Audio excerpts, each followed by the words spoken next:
തിരൂരിൽ IHT തന്നെ hit. നൂതന സ്കിൽ പരിശീലന രംഗത്ത് നിരവധി അവാർഡുകൾ കരസ്ഥമാക്കിയ തിരൂർ IHT 25ാം വർഷത്തിലും ജൈത്രയാത്ര തുടരുന്നു. ഗവൺമെന്റ് PSC അംഗീകരിച്ച വിവിധ കോഴ്സുകൾ, അന്താരാഷ്ട്ര നിലവാരമുള്ള സർട്ടിഫിക്കറ്റുകൾ, നോർക്ക അറ്റസ്റ്റേഷൻ, AI ടൂൾസ് ഉൾപ്പെടുത്തിയ കരിക്കുലം, പ്ലേസ്മെന്റ് അസിസ്റ്റന്റ് സൗകര്യം. IHT college, Payyanangadi, Tirur. Branch police line. Phone 9847 300 120. നമസ്കാരം, പ്രഹേളിക ന്യൂസിലേക്ക് സ്വാഗതം.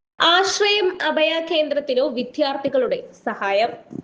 ജീവിതം വഴിമുട്ടിയ വയോജനങ്ങൾക്ക് അഭയമൊരുക്കുന്ന തിരൂർ ആശ്രയ കെയർ ഹോമിന് കരുതലായി വിദ്യാർത്ഥികൾ. Paravanna selfie English medium school junior red cross യൂണിറ്റിന്റെ നേതൃത്വത്തിൽ വിദ്യാർത്ഥികൾ അഭയ കേന്ദ്രം സന്ദർശിക്കുകയും സഹായം കൈമാറുകയും ചെയ്തു. തിരൂർ ഫയർ സ്റ്റേഷന് അരികെയുള്ള കെട്ടിടത്തിൽ പ്രവർത്തിക്കുന്ന ആശ്രയം അഭയ കേന്ദ്രത്തിലെ അന്തേവാസികൾക്കൊപ്പം പാട്ടും പറച്ചിലുമായി കൂടിച്ചേർന്ന വിദ്യാർത്ഥികൾ ആശ്രയ ദിനം ഞാനും പങ്കാളിയാകുന്നു എന്ന ക്യാമ്പയിന്റെ ഭാഗമായാണ് സഹായധനം കൈമാറിയതും. അഭയ കേന്ദ്രത്തിന്റെ പ്രവർത്തനങ്ങൾ ആശ്രയം കെയർ ഹോം വളണ്ടിയർ റെജീന വിദ്യാർത്ഥികൾക്ക് വിവരിച്ചു നൽകി.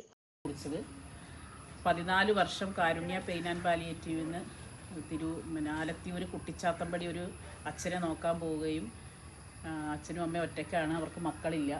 പിന്നെ കുറേ കാലം 14 വർഷമൊക്കെ ആയപ്പോഴേക്കും അമ്മയ്ക്കും വയ്യാതായി.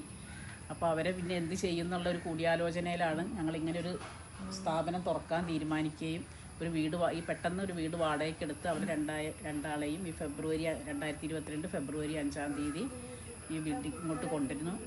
അതിന് ശേഷം ഓരോ കേസുകൾ പല ഭാഗത്തുനിന്നും നമ്മളെ തിരൂരിൽ ആശ്രയ കേന്ദ്രം ചെയർമാൻ കോയ പുതുത്തൊട്ടിൽ, പ്രഥമ അധ്യാപകൻ T Muneer, JRC coordinator Hameed Parayil, CCA coordinator CT Noorjahan, വിദ്യാർത്ഥികളായ ഹിഷാം അനീസ്, മുഹമ്മദ് റയാൻ, നഹാൽ ഷക്കീൻ, കാഷിഫ് ജലീൽ, അവ മെഹ്ഫിഷ്, മെഹ്ഫിൽ, ഫിൽസ, അഹല, റൈബ്, നസൽ നൌഫ് എന്നിവർ പങ്കെടുത്തു. ആശ്രയം അഭയ കേന്ദ്രത്തിനായി ആധുനിക സൗകര്യങ്ങളോടെ നിർമ്മാണം നടക്കുന്ന കെട്ടിടം അഭയ കേന്ദ്രം ഭാരവാഹികൾക്കൊപ്പം വിദ്യാർത്ഥികൾ സന്ദർശിച്ചു. News desk Prahelika news. ഞാൻ ഗ്ലോബൽ അക്കാദമിയിലാണ് പഠിച്ചിരുന്നത്. അവിടെ ഞാൻ ഡിപ്ലോമ ഇൻ എയർപോർട്ട് അഡ്മിനിസ്ട്രേഷനാണ് പഠിച്ചത്. എക്സാം കഴിയുന്ന മുന്നേ തന്നെ ഞാനവിടെ പ്ലേസ്മെന്റ് അയക്കണേ. ഞാൻ ഇപ്പോൾ ട്രാവൽസിൽ ടിക്കറ്റിംഗ് സ്റ്റാഫാണ്. നല്ല ഫ്രണ്ട്ലി ആയിട്ടുള്ള ടീച്ചേഴ്സാണ്. കോളേജ് ലൈഫ് അടിച്ച് പൊളിക്കണമെങ്കിൽ ഇങ്ങോട്ട് തന്നെ പോരും. ഞാൻ ഗ്ലോബൽ അക്കാദമിയിലായിരുന്നു പഠിച്ചിരുന്നത്. കോഴ്സ് കംപ്ലീറ്റ് ആയ പാടനെ എനിക്ക് ജോബിന് കയറാൻ സാധിച്ചു.